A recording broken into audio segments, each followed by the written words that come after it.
Oh hey, didn't see you there. And welcome back to another episode of Anime in Real Life, aka Anime IRL.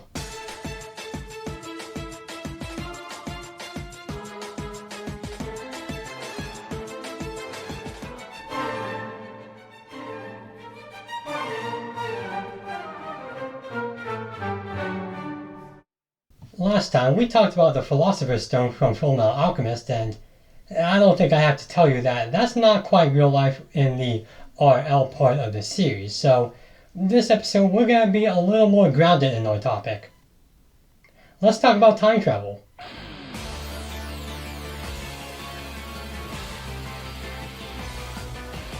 Steins Gate is one of those rarities of an anime based off a video game, and being an absolute marvel of an adaptation of that nature. Critically and genuinely praised for its writing, drama, atmosphere, and revolutionary sci-fi ideas, Steins Gate is just a delight to experience. Unless you're Okabe. But we're not here to talk about trauma and survivor's guilt. This isn't a diarrhea support group. Nope, we're here to talk about something that can be alluded to our real world under the guise of education as I rewatch a fictional TV show about gooey bananas. When it comes to the world of Steins Gate, or worlds depending on your stance on multiverse theory, you either have an opinion or not, regardless of which universe you're in right now. The story about college-age eccentrics stumbling onto accidental time travel using their flip phones, thus getting the attention of a power-hungry corporation seeking to assassinate them and take their research for their plans of world domination, is a bit far-fetched. I mean, no college student uses a flip phone anymore. But in the midst of all this speculative fiction blooms the rousing of inspiration. Or is it the other way around? Anyway, my point is, we're talking about CERN, Steins Gate's sinister science seekers. For as diabolical and mysterious the name I won't get out of pronouncing without offending 20 nationalities, the real-world inspirations behind it is slightly less evil. Oh, we have a fun story for that, just wait. And that's what we're going to be taking a look at today. It's no secret that CERN is derived from CERN. I don't know how people figured that out, but they did. So how does one go about discerning CERN and CERN, and how can we discern how this is CERN from Steins Gate and the real world? Well, in order to do that, we're going to have to first take a look at the story, as far as we're concerned. Steins Gate centers on Rintaro Okabe, better known by his rapper name, Hoin Kiyoma! I'm sorry, you said something? And his friends working as physics students. Also, my Yuri's there. Don't worry, that'll change. Upon meeting another student, Kirisu, Rintaro soon discovers her dead body, and messages his friends about the sudden Danganronpa game he just entered. But as it turns out, not only is Kirisu still alive, but the message she sent was received days before the event even happened. Blown away by this phenomenon, the gang do experiments on the new way of time travel with a microwave as Rintaro gets messages from a mysterious man claiming to be a time traveler himself. Amidst the warnings the man gives Rintaro of the scientific firm CERN's imminent global domination, how will these crossing paths of four-dimensional conspiracies shake up the world of science and Rintaro's sanity? And before we dive into things, again, let me make it clear that we're only going to be covering the events of the anime adaptations of Steins Gate and Zero, not the games or the movie or the rest of the Semicolon series, namely because it'll make this video too long. It has very little to do with what we're going to be talking about, and, well, this is an anime channel. Ignore that. Ignore that too. Editor, cut to the next CERN was formally established on September 29th, 1954. And yeah, I'm not just gonna read you the Wikipedia article on the entire history of the place, nor am I gonna pronounce these out of fear of offending 30 nationalities. But to give you the most basic of rundowns, it's a big deal in particle physics. Hold on, they gave me something to disclaim before I embarrass myself even more. The following information I'm about to spew is said in the general sense of research overviewed by hopefully reputable sources. I am not a scientist, will never claim to be one, and the words are to be taken with a grain of salt. I promise I took my research more seriously than Facebook anti-vaxxers, which I know is a low bar, but trust me on that. CERN is a cool place with probably cool people, and to err is human, so don't blame me if I get things incorrect or outdated. TLDR, I looked it up, this is how it is, but I could be wrong. Thanks for your patience and subscription. Well, with that, let's talk about CERN's most well-known achievement. Making tiny balls go fast. And I'm not talking about the internet. But we'll get to that. The physics of particle accelerators is, in a word, complex, even with my huge ginormous brain 100% understanding it. Particle physics itself is a very important concept to grasp in terms of all of science. After all, it's what holds together, well, life. Not that it'll hold your life in particular together, but life in general. Damn, and here I thought I'd get a PhD to secure my 401k. Well, back to watching anime. For CERN, their understanding and application of particle physics is basically their calling. And that's no more prevalent than seeing how they make ions go Super Saiyan in their particle accelerators. To keep it simple for my sake, particle accelerators are machines that charge beams of atomic or subatomic particles like electrons and protons. So in a way, they really do go Super Saiyan and fire off Kamehamehas. The most famous accelerator, aside for a CERN scientific one, is arguably CERN's Large Hadron Collider, which famously uncovered the Higgs boson particle in 2012. From what I can understand, which is giving me a lot of credit, the Higgs field and its boson are the center of what made us. You, me, that delivery driver who doesn't even have the package in hand and writes that "sorry we missed you" note even though you're home looking through the window. Yeah, I know you do it on purpose, Robert, you bastard. You don't even bother to knock.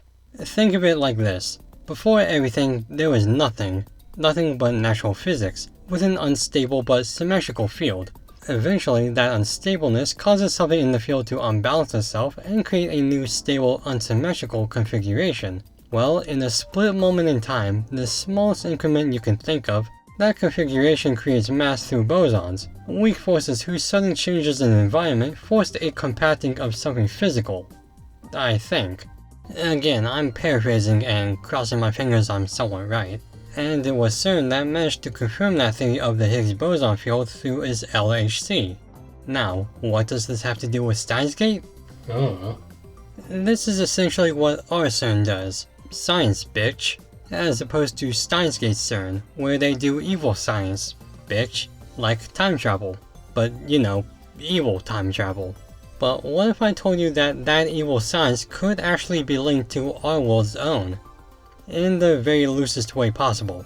Sometime before the Higgs boson discovery, physicists theorized that the creation of the particle could create a second singlet particle simultaneously. This singlet would then be capable of travel along a fifth dimension forward or backward in time. Now, this isn't to declare that objects with substantial mass, like a pencil, could time travel. If that was possible, I'd book the next ride to before UPS man Robert's conception and make sure someone else doesn't get delivered on time. Dick. Thomas Weiler of Vanderbilt University said, "Because time travel is limited to these special particles, it is not possible for a man to travel back in time and murder one of his parents before he himself is born, for example. However, if scientists could control the production of Higgs singlets, they might be able to send messages to the past or future." You know, like in Steins Gate. It's like I've always said, Large Hadron Colliders are comparable to the average kitchen microwave. Yep, always said that. It's pretty much my catchphrase since day one. Now, thus far, there haven't been any legitimate instances of temporal messaging that we're aware of. If there were, I think we all would have collectively texted our past selves about Harambe. But what if I told you that there was an interesting anecdotal, illegitimate time we do know of? In 1998, 2 fax messages were sent to radio show host Art Bell detailing the discovery of time travel in 2034. Over the next few years, the messenger, who first went by timetravel_0, would specifically but vaguely recount the downfall of society, starting from the disaster of Y2K. Well, it is 2025 now, which means one of two things. One, he's either super wrong about everything and a heavy fabrication of an offbeat prediction, or two, Y2K in his modern lingo means about 25 years after 2000. Eventually, he would divulge his actual identity to be that of Mr. John Titor, a soldier for the United States from 2036, assigned to go back in time to acquire a specific item key to changing the course of upcoming events. Those events would include a second civil war caused by the 2004 presidential election, a nuclear disaster set off by the Russians, CERN's eventual discovery of time travel, and a very short world war. Society would break down, the US would break into political and militaristic factions, and the new capital would be Omaha, Nebraska, which you know has gotten pretty bad if anyone considers Omaha to be the center of political unity, let alone consider Omaha at all. John Titor would continue on detailing the rules of his visit, you know, the typical time travel stuff. No winning lotto numbers, no grandfather paradoxing, no bright lights, no water, no eating after midnight, that stuff. Really, it's just the fluff of preventing any type of questioning his legitimacy. But surprisingly, he did manage to prove his existence by giving details on that certain item. The IBM 5100, a computer from 1985, could read multiple programming languages and potentially save John's timeline's infrastructure. It also had a secret function built in only known by IBM engineers, IBM themselves, and evidently John Titor. The function was actually verified by an IBM engineer years later after all this happened. Eventually, the post stopped after John confirmed he had achieved his goal, but clearly many of his predictions didn't come to pass. Though many believe all of it to be a hoax, arguments for John's existence still stay, such as him being successful or him being from a different timeline. It's aided by the fact that the true identity of John Titor hasn't been found, hoax or not. The story of John Titor is a fascinating one. It's a mix of mystery, science fiction, probably, and speculative idealism brought into this world of ours, probably, as we journey alongside a man who's seen horrors beyond his comprehension, probably. It's a time capsule of the early internet and a retrospective what-if seemingly not too far off from reality. And while we may not know if the man's real or not, at least we know that she's a real fictional character. In Steins Gate, the identity of the man messaging Okabe, John Titor, is revealed to be the working girl next door, Suzuha, who is an undercover soldier from the future aiming to get an IBM 5100 to save 2036 from CERN. While this John Titor is a Japanese college-age anime girl as opposed to our lame-ass American mystery man in his 30s, the stories are similar, though a bit off from one another. While our John uses time travel as a tool to prevent a nuclear fallout, Suzuha's use of time travel is as a weapon to combat the impending rule of tyrants. Our John had rules restricting him, while Suzuha's all like, yo, where my dad at so I can tell him he's my dad. Our John was presumably successful in his attempt, while Suzuha's varies, some somehow less depressing than Steins Gate as a whole. When I first watched Steins Gate, I studied up on the John Titor lore in the meantime, and was surprised how well adapted the story was with the show. And looking back on it now in depth, it's pretty funny how different yet close they resemble each other in terms of design and predictions. It's one of Steins Gate's strongest points, in my opinion. Of course, one of the stronger differences between the John Titor tales are those initiating events. A cataclysmic war caused by the hubris of world leaders, don't know what that's like, versus their CERN's takeover by mastering an aspect of metaphilosophical reality. Now, current events aside, trust me, I'm bursting at the seams to talk about them. We're taking a closer look at the latter situation. Like any latter situation, we need to have a good grasp on it so that everything can fall into place. I wasn't allowed to hold the ladder down. Steins Gate CERN is seen and talked as one of the largest and most devious corporations in the world, funded by science but fueled by the lust of power. It's in their interest to take all research regarding time travel for their own personal gain, even if it means murder. But what if I told you that that might not be too far off? A giant science-based organization disguising itself as an explorer of knowledge when in truth, it may actually be the harbinger of the end times? An organization so powerful and so sinister that they're willing to even make deals with the devil? You think I'm a fucking dumbass. I am, but there's a funny story about it.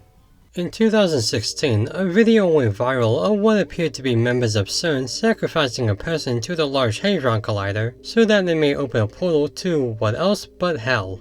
It was a shocking video for what seemed like an innocent organization that could have gotten more attention if it weren't for the fact that people really didn't know what CERN was. But yeah, as candid as this looks, it's not real. According to a CERN spokesperson, it was just a prank, bro. What can I say? Science is full of stress. I remember when my AP Chem class wanted to light off steam by throwing grenades in the school zone. This is just a bizarre video, that's all. There's no demons, no hell portal, and no real sacrifice either. Yeah, real bummer, I know. It's just a prank video filmed by some people who wanted to make a weird ass video. It was just completed by the public to be this thing that it isn't, and we've all moved on from that. I'll fucking do it again. Yeah, apparently this happened twice to CERN. I'm sorry, this has nothing to do with Steins Gate anymore, but I have to point out that CERN was accused of demonic rituals not once, but at least twice, with less than credible video evidence. The second time is far more blatant, however, in its presentation. And I'm going to show you now, but be warned. What you're about to see is absolutely hilarious. Okay, so what you're seeing is not an elaborate ceremony to summon a gate to the underworld. This is an opening for a subway system. That somehow makes it even more ridiculous. But yes, this was pointed to be another evil conspiracy by CERN in trying to contact Satan. By fewer and dumber, mind you, people, but had to be debunked nonetheless. So no, our CERN is not evil and currently has no plans in taking over the world with time travel.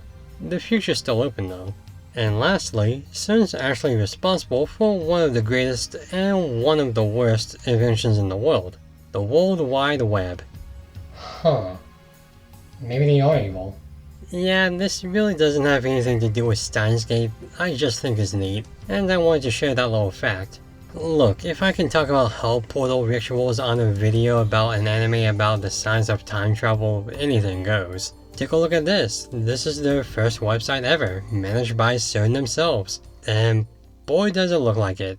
And that is a rough look at the legally distinct fictional organization found in Steins Gate, and the not plagiarized from real life inspirations and how they operate. Not with malicious intentions to take over time and space or portals to hell, but with not so simple science and facts. While I did try my best to relay the best research and layman's I could give you, Neil deGrasse Tyson I am not, so I urge you to check out CERN themselves if you want to learn more about them. Maybe they made the internet just to get traffic to their website. And yet what resulted was the largest porn collection in human history. Interesting trade deal. As for Steins Gate, it's a wonderful show with some surprisingly close basis for the sci part of its sci-fi, from what I read anyway. And though it's not quite free of its fi part yet, every day we stray closer to what once may be known as fiction. The science stuff, not the whole World War stuff. Well... But now, if you'll excuse me, all this research has actually kind of burnt me out, so I'm gonna go relieve some stress. The pediatric ward's gotta get a kick out of this.